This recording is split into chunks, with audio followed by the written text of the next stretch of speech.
I'm meteorologist Preston Dunyan, and I'm taking you outside today for a beautiful late September morning that feels every bit of summer. But summer should be done by now. It's already September 25th as I record this.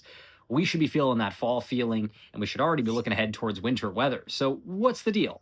Well, we can look ahead to that because there are signs that active weather shows up as we head towards October in a lot of places across Northern California. But we can also look at what we've learned from summers past and how that kind of plays down the line into fall and winter temperatures and precipitation patterns, as well as some of the weather indicators that are out there this year in particular that help us kind of set the deck to know what we can expect as we head through into that fall and winter season. So we'll start with the stuff for the numbers nerds, the statistics of it all, and then get into the more helpful information that's a little bit more related to the current conditions and can help us understand exactly where we're headed for the rest of 2025 and into early 2026. So let's start with what those numbers look like over the past 30 years. The first thing I did was break down the average temperature in the summer season and compare that to the fall season temperature, the fall precipitation totals, the winter season temperature, and the winter precipitation totals in Redding, California, a pretty good case study for this example. I then plotted the summer and fall temperatures against each other and found a correlation coefficient of 0.438, seen here with that relatively weak trend line between the summer temperatures on the x-axis and the fall temperatures on the y-axis. The summer average temperature and winter average temperature relationship was a bit stronger. You can see that with the trend line at a correlation coefficient of 0.555.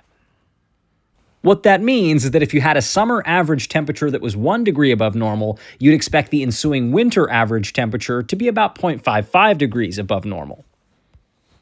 And while those are statistically significant relationships, you notice that those scatter plots kind of vary a whole lot, and the relationships aren't the strongest. So there's got to be better information out there to help us guide our expectations for the fall and winter season. And indeed, there are. We're going to take a look at the ENSO, the El Nino Southern Oscillation, for the information on where our La Nina El Nino situation stands right now, where we're headed into the winter, and what that means based on recent examples that were fairly similar. The latest ensemble forecast for sea surface temperature anomalies, in other words, how warm or cool the sea surface temperature is compared to normal in the Nino region off the west coast of South America out towards the equator, is favored to be below average into the winter season, November, December, and January in particular.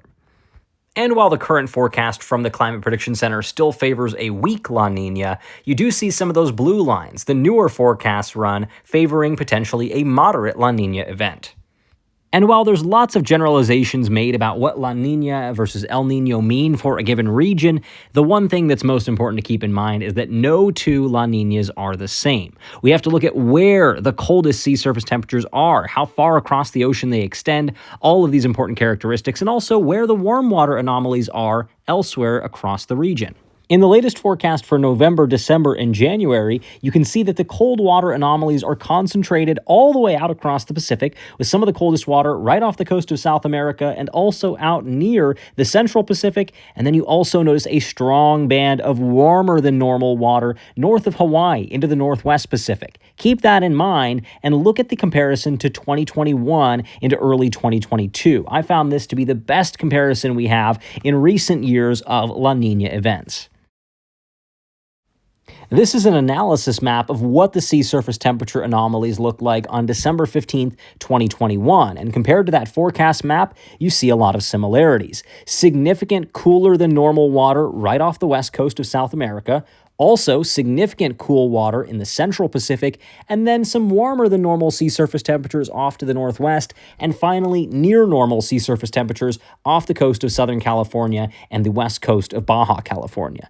These signatures tell me that if we were to make a forecast based off of this right here, right now, your best bet is to look at a fairly similar winter to 2021 and 2022. That was one that we saw very dry conditions, and I think that's the way we're leaning. And while ENSO is usually the go-to for winter conditions as a baseline understanding of where we're headed, there are numerous other teleconnections out throughout the atmosphere that give way to predominant patterns. And one of those that's important is the Pacific Decadal Oscillation. And that's one that's similar in terms of focusing on sea surface temperatures, but it's over a longer scale. You'll see these not over 9 months to a year and a half like an El Nino or La Nina, but for up to a decade plus at a time.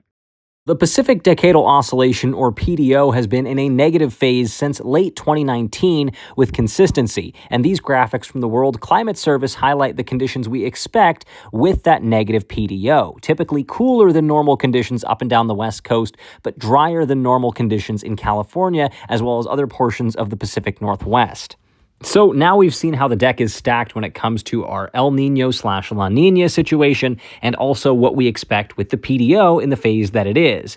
Finally, let's take a look at the proof in the pudding, the latest forecast from the North American Multi-Model Ensemble. It's one of the better climate forecasting tools out there to look into the extended, and the maps you're going to see here look at December, January, and February in particular. The verdict, slightly below normal precipitation for portions of Northern California and a stronger 40 to 50% signal of below normal precipitation in the southern half of the state. And then in terms of temperatures, we see a significantly stronger 60 to 70+% chance of above normal temperatures in that winter window. So a warm, dry winter is favored. With all of that in mind, though, the one thing that we can do is just wait and see. Conditions are going to clear up a little bit as we get further into the fall. We're going to see how far into La Nina territory we'll go. Is this going to remain a weak La Nina? Are we going to see precipitation patterns mirror 2021, 2022 as we get into that fall window? Or are we going to have to change our expectations? These are all things that we'll learn as we head into October, November, and eventually December. And at that point, we're going to have a decent idea of the way the rest of winter will play out. But indeed, we just have to wait and see. Thanks so much for joining me here on this video. Hope to do more of these long-form breakdowns here on social media, including YouTube. And I'll be back with more information on whatever we've got coming up, including wet weather next week.